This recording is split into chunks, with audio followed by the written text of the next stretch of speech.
د شریعت غږ راډیو درنو او قدرمنو اورېدونکو السلام علیکم ورحمت الله وبرکاته. په دې هیله یم چې ټول درانه اورېدونکي به روغ جوړ او د صحت جامې به مو پر تن وي. دا د یو ځل بیا ستاسې د خوښې ستورو مزل خپرونه پیل شوه. د نن خپرونې کوربه مو بیا هم د تل په څېر زه عمران الدین نیکمل یم. درنو او قدرمنو اورېدونکو، نن درته د ستورو مزل په خپرونه کې د نیشاپور شاهین داستان یا ناول 12مه برخه دراوړم. خو وړاندې له دې چې د 12مې برخې د نشر ورپرانیزم، لومړی ورځم د تېرې برخې وروستۍ جملې دراوړم چې تېره 11مه برخه په کومو جملو او کومو کلماتو پای ته رسېدلې وه. خو درنو اورېدونکو، یوه هیله له تاسې لرم چې دا خپرونه را سره هم د نور خپرونو په څېر تر پایه پورې واورئ او ما یوازې پرېنږدئ. تاسې د نیشاپور شاهین داستان یا ناول په تېره 11مه برخه کې اورېدلي وو چې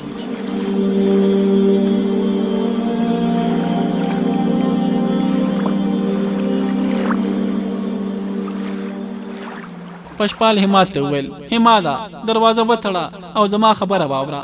همات دروازه وتړله او د پشپال په بستره کېناست او ویې ویل: ووایه څه راته ویل غواړې؟ پشپال لږ څه فکر وکړ او همات د تیږو څخه جوړ کړل شوي هغه بوتان کتل چې د بسترې ښي لوري ته د دیواله په منځ کې خوندي شوي وو. همات یو ناڅاپه ټکان وخوړ ځکه چې پشپال پرې ناڅاپي غږ وکړ: هماده، آیا ته به د تل لپاره په دې حویلۍ کې پاتې کېږي؟ همات په مشکوکو سترګو پشپال ته وکتل او ورته ویل: زه به درته ډېر کم تر سترګو شم. کیدای شي ستا لپاره دا خبره نوې وي چې نن ماښام زه له دې ځایه کوچ کوم. پشپال ترې په اندېښنې سره وپوښتل: چیرې ځې؟ مختلاو ته ځم. د څه په خاطر؟ زما کار کلي محلې او ښار ته سفر کول دي او ستا د ماما د تجارتي شیانو لپاره د قیمتونو او ارزښتونو معلومول دي. بیرته به څه وخت راستنېږي؟ هېڅ نشم ویلی. کیدای شي چې په اونیو کې او یا هم په میاشتو کې بیرته راستون شم، او یا کیدای شي چې د مختلا څخه نیغ نګرکور ته ولاړ شم. پشپال د همات لاس په خپل لاس کې ونیو او ورته ویل: هماده، کاش کې د دې حویلۍ په ځای ته له ما سره په کوم داسې ځای کې وای چیرې چې ما تا ته پرته له ویرې ویلی شوی چې ای زما وروره، زما دوسته، زما محسنه، ما ته د خپل مقدس کتاب هغه برخه واوروه کومه چې تا په هغه سخت باران او طوفاني هوا کې د ځنګل تر مخ د اسماعیل په فرمایش اوروله. کاش کې زه د اسماعیل په څېر د دې د حرم څخه آزاد شم او ستا تر څنګ ودرېږم. زه څومره بېوسه او مجبور انسان یم.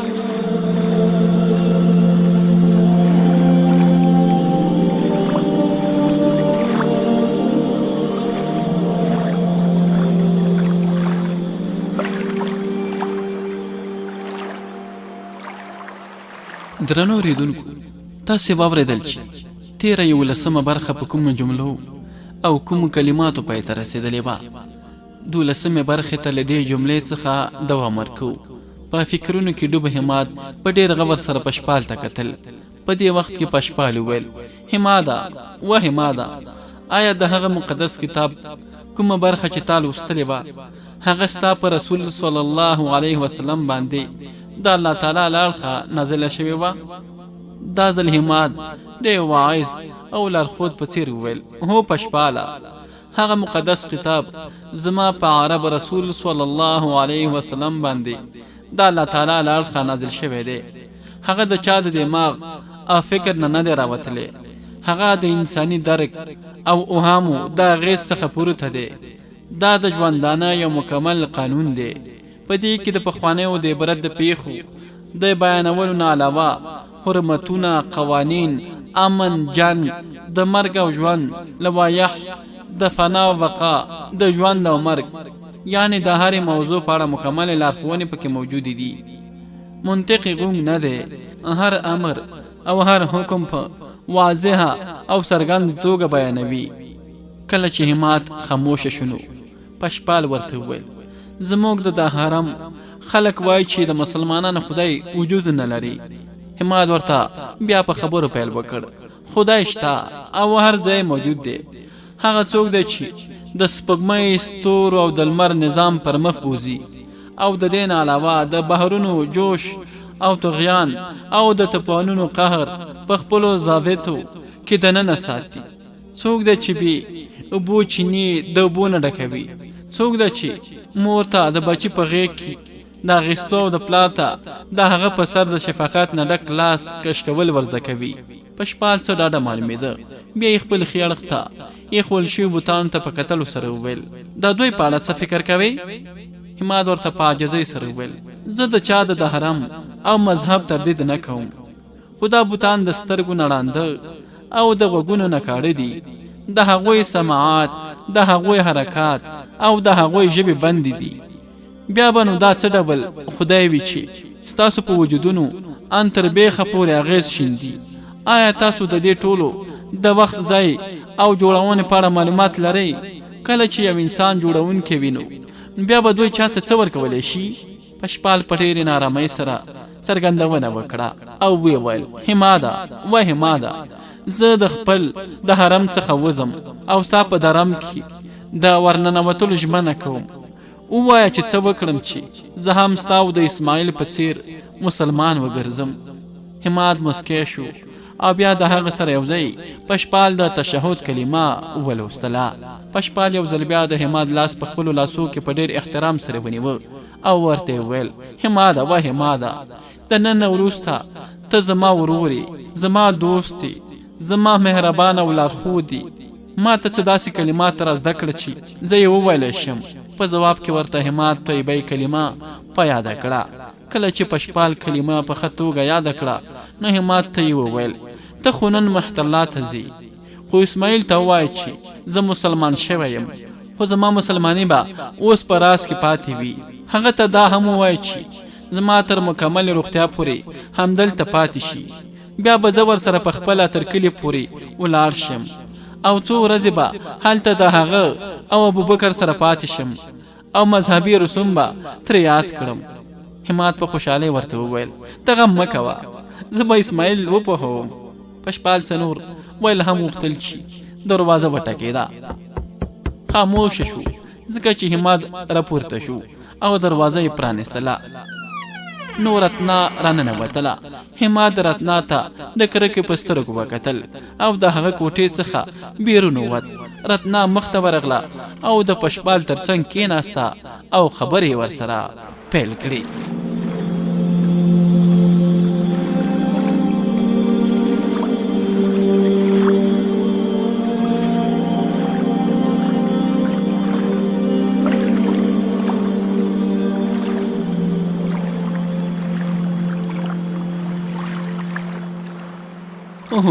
لمر د ماښام په تیاره کوهي کې ور ډوب شوی و. مرغان خپلو ځالو او حیوانات خپلو کلیو کورونو ته ورګرځېدلي وو. د کوهستاني لمنې ورانې ویجاړې او غمژنې پرتې وې، داسې غمژنې لکه په سختې ناتوانۍ کې چې د لمر د پرېوتلو په وخت کې د کومې کونډې ښځې اوښکې رابهیږي. د بدرینات څخه د رخصت اخیستو په وخت کې حماد د بهم سیم نه ووت او د سرسوتي د دریاب د لرګیو د هغه پل په لور روانو د کوم په واسطه چې هغه غوښتل د سرسوتي شرق لوري ته ولاړ شي. په داسې وخت کې چې د ماښام ځلېدونکي جلوې د شپې تیارو کې ډوبې شوې وي او سور شفق د شپې تیارو له منځه وړی و. حماد د سرسوتي د دریاب د پل څخه خوا تیر شوی و. د دریاب څخه خوا د تیرېدو وروسته هغه شاته وکتل چې د باهم سیم د کلیو لوړ برجونه د سپوږمۍ په رڼا کې د ورایه ځلېدل. حماد لږ څه ورښکته شو او د خپل اس څټې وټپاوه. بیا یې هغه په چپه پښه کلک وواهه. اس وشېړېده او بیا یې د جنوب غرب په لور په ګړندي توګه ځغاسته پیل کړه. شپې هم د ورځې د ټولو داستانونو باب تړلی و او د خپلو غمونو مراحل په ډېرې چټکۍ سره تکول. حماد ټوله شپه فکر کاوه. سپوږمۍ د غرب په لور ټیټه او د غروب لپاره یې تیارې نیوه. شپه د خپلو ورکو شوو خزانو په لټون کې ستومانه شوې وه. د حیرانتیا په ډنډ کې پراته ټول کائنات را پیدا شوي وو. په همدې وخت کې حماد په یو ګڼ ځنګل کې په سفر روانو. د ځنګل دننه یو تالاب وکوت او هملته تم شو. کیدای شي چې هلته به یې د سهار لمونځ ادا کوه. داس د خولې څخه قیزه راوویسته او د ځین سره یې راځوړنده کړه او اوس یې د وښو خوړلو لپاره آزاد پرېښود. په خپله د تالاب په لور وروان شو. په سپوږمیزه شپه کې د تالاب اوبه داسې ښکارېدې لکه د ځنګل په سترګو کې چې اوښ ښکاري. دا اوداسه کولو وروسته احمد راپورته شو او یوې لوري ته ودرېد تر څو لمونځ ادا کړي چې یو ناڅاپه یې ټکان وخوړ. د ځنګل دننه نه څه عجیب اوازونه راتلل، داسې لکه کوم روح یا کوم انسان چې پرې د حملې لپاره ځان تیاروي. همت خپله توره راوویسته او څلورو خواو ته یې وکتل. بې اختیاره همت د خولې څخه د ځنګل په دغه ارامه فضا کې یوه خندا را پیدا شوه. وی کتل چې د هغې تر څنګ په یوه ونه کې یو ګونګی مرغه د خپلې خولې څخه څه عجیب او غریب اوازونه راباسي. هغه همدا اواز اورېدلی او ټکان یې خوړلی و. خپل اس ته د رانژدې کېدو سره سم همت د قبلې لور ته ودرېد او د لمانځه نیت یې کاوه چې یو ځل بیا متوجه شو. بیا یې خپله توره د نیام څخه راوویستله او د اس د ذهن سره راځوړن ډالې هم راواغیست، ځکه دا ځل د ځنګل دننه د اسونو د پښو ترپار راته او دا اوازونه هره شیبه رانژدې کېدل ان تر دې چې د همت څنګ ته رانژدې راورسېدل او هملته په ګڼو ونو کې یو ناڅاپه تم شول، داسې لکه چا چې همت او دغه اس لیدلی وي او ناڅاپه یې خپل اسونه درولي وي. د همت لپاره دا حالات رښتیا هم د اندېښنې وړ و. همت په ځنګل کې په خپل دروند اواز غږ وکړ: څوک یاست او ولې زما پسې راځئ؟ که چیرې له ما سره کار لرئ نو زما مخې ته راشئ. په ځواب کې ورته یو اشنا اواز راغی: یا میرا، زه ګیان یم، د خپل مالک په هدایت د خپلو څلورو ملګرو سره ستا په تعقیب را روان یو. موږ ټول ستا څخه لرې روان یو او ستا ساتنه کوو. له تا سره یو ځای زموږ د ټولو سفر کول خطرناک و. ته بېغمه خپل لمونځ وکړه، تر دې وخته به موږ هم خپل لمونځونه ادا کړو. د همت شونډې د خندا نه پرانیستې پاتې شوې. په شنو ګیاوو لمونځ ادا کړ او بیرته په اس کېناست او د خپل منزل په لور روان شو.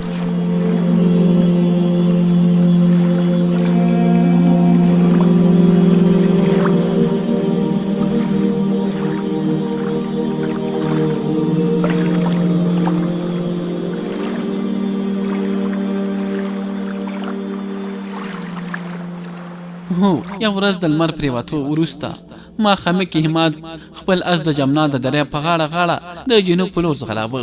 د یخنۍ د موسم په واسطه د دریاب اوبه ښکته شوې وي او د اوبو په ځینو ځایو کې شګې راټولې او ډېرې شوې وي. د دریاب په منځ کې په کښتیو کې ولاړ ماهي نیونکي د ماښام سندرې ویلې او خپل جالونه یې راټولول. همت په کوم ځای کې د تم کېدو په ځای مخ ته ولاړ. لږه شېبه وروسته هغه د نارن اشرم تر مخه ولاړو. د اس نه د کېوتلو وروسته یې لومړی د دې اشرم د پخواني جوړ شوي تعمیر نظاره وکړه. ویې کتل چې د خپل زیات عمر له کبله نور ژول کېدو ته نږدې شوی دی. بیا یې خپل اس د یوې ونې سره وتړه او اشرم ته ورننوت.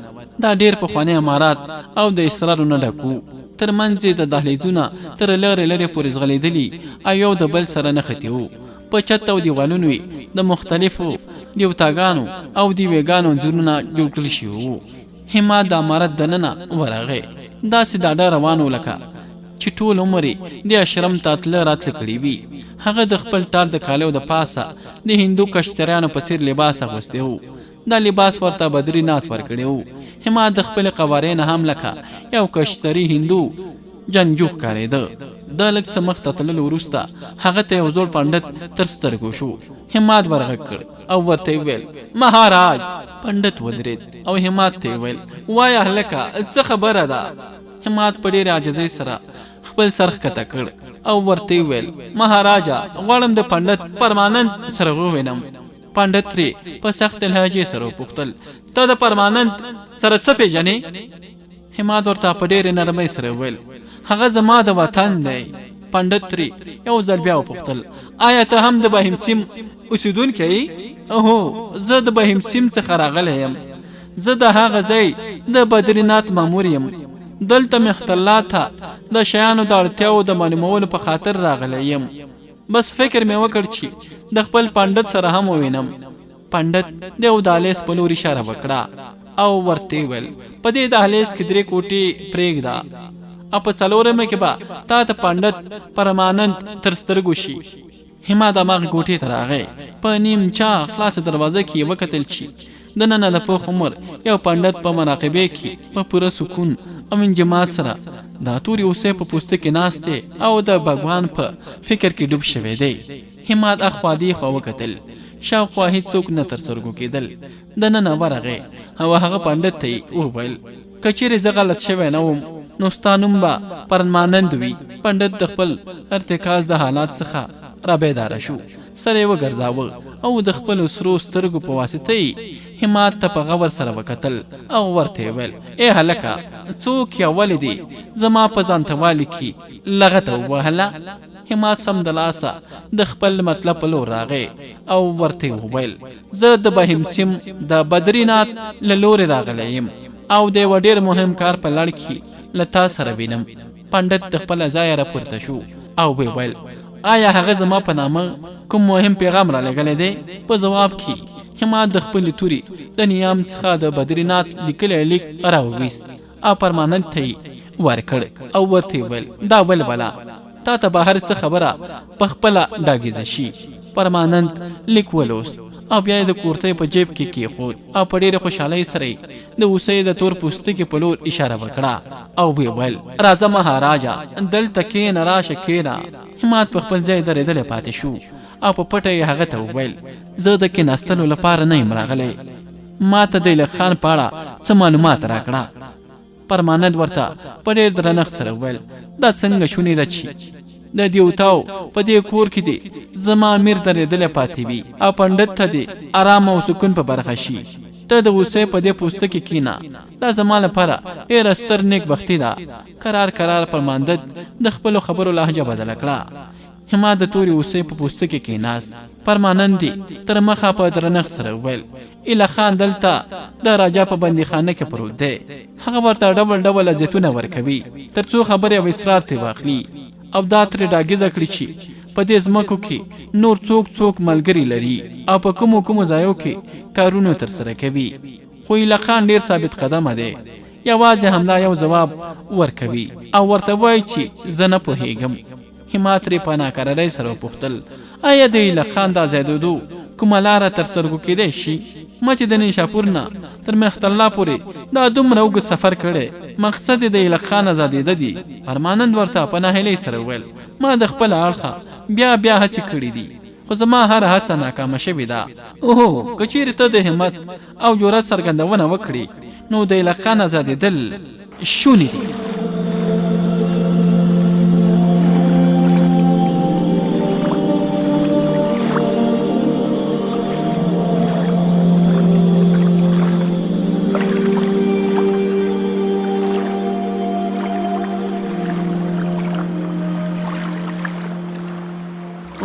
هماد ترې په ناکرارۍ سره وپوښتل هغه څنګه؟ پرمانند لږ څه فکر وکړ او ویې ویل د راجا عسکر هره ورځ ایله خان د یو غوایي ګاډۍ مخ ته تړي او په ښار کې یې ګرځوي. هغه ته همدا ډول اذیتونه ورکوي. په لښتو یې وهي او هغه بیچار هم لکه د نر غوایي په څېر ګاډۍ راکاږي. هغوی یې تږی ساتي تر څو رازونه ترې واخلي. خو هغه تر اوسه پورې په پوره مقاومت کړی او سوګند کړی چې په دې اړه به څه نه وایي. هغه وخت چې ایله خان په بازار کې ګاډۍ راکاږي نو په هماغه وخت کې که ته د هغه د ازادولو هڅه وکړې نو د ازادېدو امکانات به یې روښانه وي او که نه د هغه د دې ځای ازادېدل راته شونې نه ښکاري. هماد د خپله ځایه راپورته شو او ویې ویل زه په ټولو حالاتو پوهېدم. تا اندېښنه مه کوه. که چیرې زما رب ته منظور وي نو په مخت الله کې به سبا ورځ د ایله خان اخري ورځ ثابته شي. اوس زه له دې ځایه ځم او په کوم سرای کې شپه کوم. دواړو یو بل ته خدای پاماني وویله او یو له بله جلا شول. هماد د ناران اشرم څخه ووت او د جمنا د دریاب غاړې ته ولاړو. کله چې د یو میل واټن د وهلو وروسته د مخت الله د ښار په لور را وګرځېد نو څو سپرو خپل لاسونه را وځغلول او د هغه مخه یې ونیوله. هماد په خندا شو ځکه هغوی ګیان او د هغه څلور نور ملګري وو. ګیان څه د هماد لوري ته رانږدې شو او په ډېر ادب یې ترې وپوښتل یا امیره موږ ته څه حکم شته؟ آیا په نریان یا اشرم کې دي د پنډت پرمانند سره د خبرو په وخت کې څه ترلاسه کړل؟ همت خپل اس څو قدمه نور هم ورمخته کړ او ګیان ته په ډېره پټه توګه وویل واوره نن شپه به موږ ټوله همدلته په مخت الله کې په مختلفو سرایونو کې شپه تېروو. د راجا عسکر هره ورځ ماښام ملک خان د غوی ګاډۍ مخ ته تړي او د ښار په منځ کې ګرځوي. د دغه کار څخه د هغوی مقصد عبرت اخیستل او ملک خان ته عزت ورکول دي تر څو د هغه څخه رازونه راوسپړي. هغوی غواړي وپوهیږي چې په دې سیمو کې نور څوک دي چې د غزني د مسلمان پاشا لپاره کار کوي. خو ملک خان په پوره ثابت قدمۍ سره ولاړ دی. سبا یې هغوی هغه بازار ته راوړي نو زه به په کومه بهانه د هغوی ګاډۍ ودروم. ته به هم د خپلو ملګرو سره هملته موجود اوسي خو یوې لورې ته او د خلکو نه به جدا درېږي تر څو د هغه ځای په اسانۍ سره د تېښتې لاره درته پیدا وي. ته به زما لورې ته ویني. کله چې زه تاسو ته د ښي لاس اشاره وکړم نو ته به د خپلو ملګرو سره یو ځای د راجا په عسکرو غشي وروي. څه غشي هلته په ولاړو نندارچیانو باندې هم ووروئ تر څو هلته د هغوی ترمنځ ګډوډي را پیدا شي. په همدې وخت کې به زه ایله خان له ځانه سره راواخلم او وبه یې تښتوم. تاسو به هم د هغه ځای د تېښتې هڅه وکړئ خو د ښار نه د وتلو وروسته به د بهمسیم په لور نه ورځئ ځکه چې دا کار به زما او د بدرینات لپاره ډېر خطرناک وي. زما تر شاشه د راتلو هڅه کوئ. زه د ښاره وځم او د جمنا د دراب په غاړه غاړه به د جنوب په لور 5 میله واټن وهم. بیا د هغه ځای به کیڼ لوري ته د بهمسیم او سرسوتي د دریاب په لور د تللو په ځای د جمنا څخه تېرېږم او د شرق په لوري به ځم. په دې توګه که د راجا عسکرو زموږ په تعقیب پسې هم راشي نو دوکه به شي او مونږ به د جمنا د دریاب په شرقي برخو کې لټوي. زه به بیا د هغه ځای د جنوب په لور سفر پیلوم او بیا به د هغه ځایه په عامو لارو د تللو په ځای په ځنګلونو او ګاګانو کې د بهمسیم په لور د تللو هڅه کوم. همت د خپل ډاډ په خاطر د ګیان څخه وپوښتل آیا زما په مطلب باندې وپوهېدې؟ ګیان ورته په مثبته توګه سر وخوځاوه او ورته وویل په دې اړه هېڅ ډول اندېښنه ونه کړئ. زموږ هر کار او هر حرکت به ستاسې د حکم په مطابق وي. د دې خبرې وروسته همت ترې جدا شو او د مخت الله د ښار په لور روان شو. ګیان هم د خپل ملګرو سره یو ځای د همت څخه وروسته په پوره واټن ساتلو کې د ښار په لور روان شو.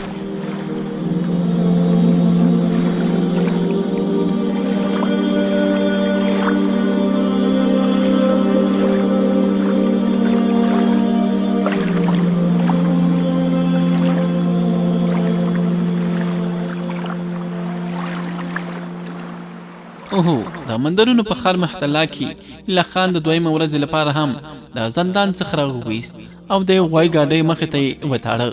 هغه یو ډېر ښکلی او د ښه قد وقامت خاوند ځوان و. د تورو ویښتانو ښایسته سترګو خاوند و. یو عسکره د ګاډۍ د پاسه سپور و او ایله خان یې په کوتک واهه او د ځناورو په څېر یې ځغلاوه.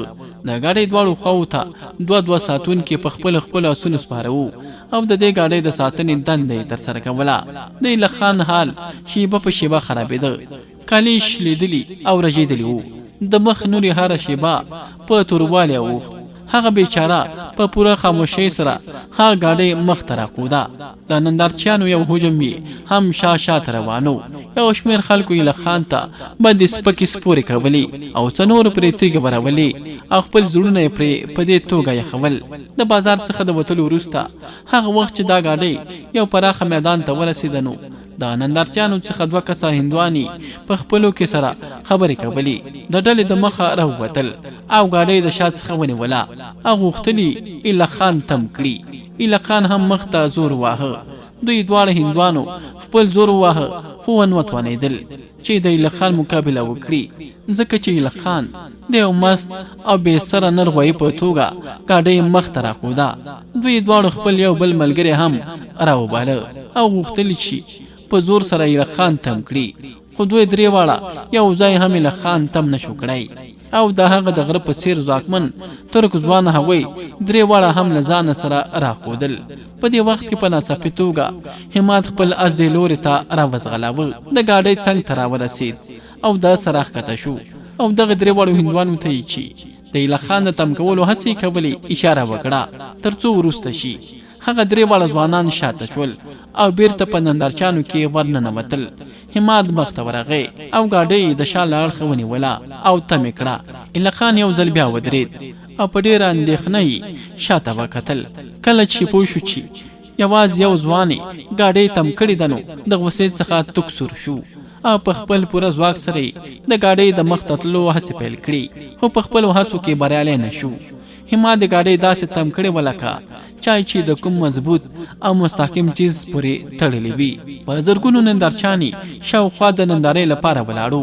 دا مقابله یې په ډېرې دلچسپۍ سره کتله. د هغوی په سترګو کې د هماد قدر و عزت ډېر رخ موندلی و، ځکه هماغه ګاډۍ د هغه شا څخه نیولې وه او مخ ته حرکت ته یې نه پرېښوده. په داسې حال کې چې د هغه نه مخ ته د دې ګاډۍ د تم کولو لپاره د 3 هندو ځوانانو ټولې هلې ځلې ناکامه شوې وې. ایله خان هم نور په ډېر زور وهلو سره ستومانه شوی و. ټول وجود یې خولې و. هماد څه لږ نور زور هم وواهه او ګاډۍ د ایله خان سره یو ځای شاته بوتله. ایله خان هم زور وواهه او غوښتل چې ګاډۍ د شاته تللو نه بند کړي، خو هغه بیچاره ناکامه و. په ګاډۍ کې ناست عسکر په پرله پسې توګه ایله خان په کوتکونو واهه او چغې پرې وهلې تر څو ګاډۍ مخ ته بوځي. تر څنګ یې هغه ته سپکې سپورې کولې او د غدار حرامي او په کنځلو یې نازاوه. هماد ګاډۍ پرېښوده او د ګاډۍ چلوونکي ته راغی او په ډېر درنښت او احترام یې ورته وویل: مهاراج، که ستا اجازه وي زه به د دې څخه څه رازونه راوسپړم. ګاډیبان ورته په خندا وویل: هرومرو، هڅه وکړه. هماد ورته یو ځل بیا وویل: لومړی به زه د هغه سره د دوست په څېر خبره کوم تر څو څه ترې ترلاسه کړم، خو که چیرې په هغې کې ناکامه شوم نو هغه د ګاډۍ نه جدا کوم او داسې سختي به پرې وکړم تر څو په خپله چغې ووهي او ټول رازونه راوسپړي. ګاډیبان په شکر کوونکو سترګو هماد ته وکتل او ورته ویل: که چیرې ته داسې وکولی شي نو دا به دې پر موږ احسان وي.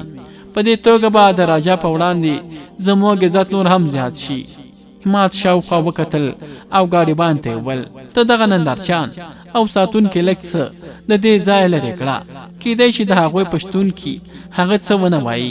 ګاډیبان د ګاډۍ څخه لاندې راکېوت او د ساتونکو په مرسته یې نندارچیان لږ څه شاته وتمبول او په خپله هم لرې ودرېد.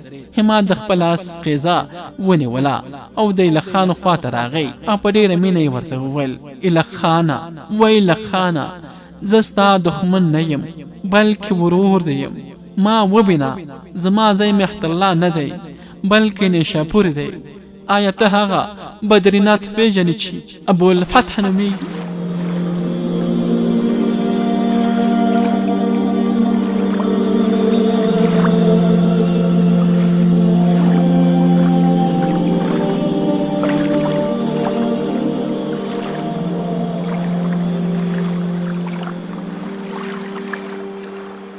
د ستورو مزل د خپرونې درنو او قدرمنو اوریدونکو، دا وه د نیشاپورو د شاهین داستان یا ناول 12مه برخه.